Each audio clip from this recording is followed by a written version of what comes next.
Kesatuan Republik Indonesia tercinta ini.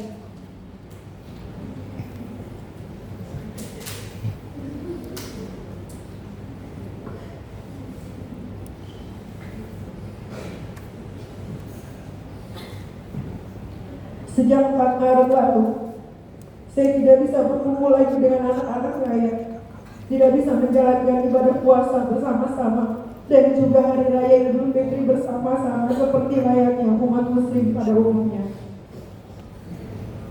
Hal ini sangat menyayat hati dan menyiksa batin saya.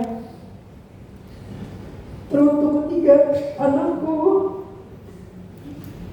kami kangen.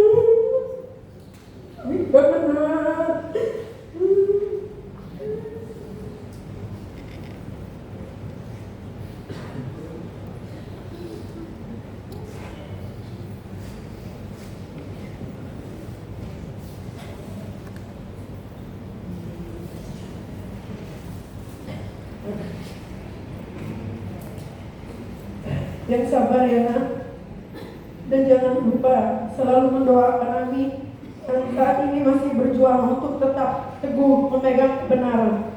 Kami juga sangat yakin kebenaran bisa disalahkan tetapi tidak bisa dikalahkan.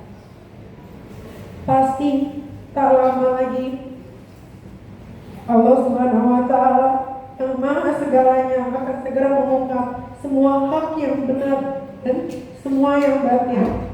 Sekali lagi saya ucapkan, jangan takut dan jangan lagi ada keraguan sedikit pun untuk tetap suarakan keadilan walaupun langit akan runtuh. Majelis Hakim yang mulia, akhirnya di penutupan eksepsi pribadi ini, doa dan harapan saya, berikan saya umur yang panjang agar saya bisa melihat orang-orang yang zalim kepada saya dan sahabat saya Ismail Marzuki mendapatkan umur yang panjang supaya Allah Subhanahu wa Ta'ala memberikan azab seketika kepada mereka yang menzalimi saya dan sahabat saya Ismail Marzuki. Semoga Majelis Hakim yang mulia segera menghentikan kezaliman dan penzaliman terhadap saya dan sahabat saya Ismail Marzuki.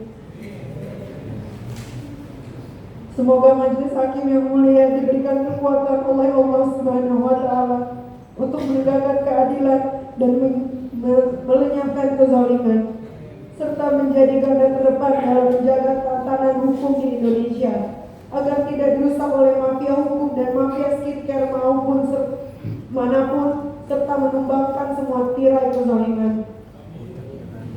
Kezaliman adalah perbuatan yang sangat tercela dan akan mendapatkan balasan yang setimpal, baik di dunia maupun di akhirat. Allah Subhanahu wa Ta'ala tidak akan menolong orang-orang yang zalim dan mereka akan dijauhkan dari rahmat-Nya. Jika ada orang yang zalim, maka doa orang yang zalim akan didengar dan dikabulkan oleh Allah Subhanahu wa Ta'ala. Sebagaimana disebutkan dalam Al-Quran Asy-Syura ayat 42, sesungguhnya dosa itu atas orang-orang yang berbuat zalim kepada manusia dan melampaui batas di muka bumi ini tanpa hak.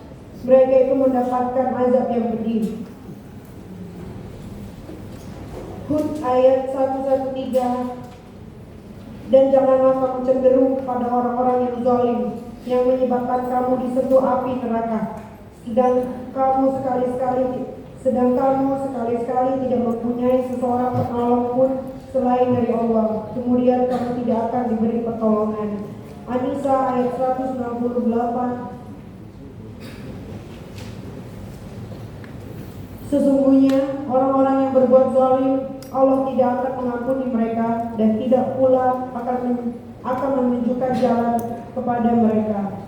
Bahwa sebagaimana disebut dalam hadis Rasulullah SAW, wahai hambaku, sesungguhnya aku telah mengharamkan kezaliman atas diriku dan aku jadikan kezaliman itu haram di antara kalian. Karena itu janganlah kalian saling menzalimi. Jauhilah kezaliman, karena kezaliman adalah kegelapan pada hari kiamat. Dan orang-orang yang zalim akan digigit oleh kedua tangannya di hari kiamat karena penyesalan. Minta maaf atas kezaliman siapa yang pernah menzalimi saudaranya, baik menyangkut kehormatan maupun sesuatu yang lain, maka hendaklah dia meminta kehalalan, meminta maaf pada hari ini di dunia, sebelum datang hari yang tidak bermanfaat, dinar dan dirham. Majelis hakim yang mulia, saya meminta dari hati yang paling dalam agar dalam putusan selah menghentikan proses hukum yang zalim terhadap saya, serta membebaskan saya demi terpenuhinya rasa keadilan sekaligus menyelamatkan tantangan hukuman dan sendi-sendi keadilan di negeri ini. Terakhir, izinkan saya membacakan salah satu kutipan ayat suci Al-Quran pada surat Al-Maidah. Bismillahirrahmanirrahim. Ya ayyuhallazina amanu kunu qawwamina lillahi yashuhada bil qisti wala yajrimanakum yasna'anu qaimun ala ta'dilun idilun huwa aqrabu lil taqwa wa taqwala innallaha kabirum mimma ta'lamun. Artinya, hai orang-orang yang beriman, hendaklah kamu jadi orang-orang yang selalu menegakkan kebenaran karena Allah, menjadi saksi dengan adil, dan janganlah kebencianmu terhadap satu kaum atau golongan mendorong kamu untuk berlaku tidak adil. Berlaku adillah, karena keadilan itu lebih dekat dengan takwa, dan bertakwalah, karena Allah sesungguhnya Allah Maha mengetahui akan segala yang kamu kerjakan. Jakarta, 1 Juli 2025. Wassalamualaikum warahmatullahi wabarakatuh.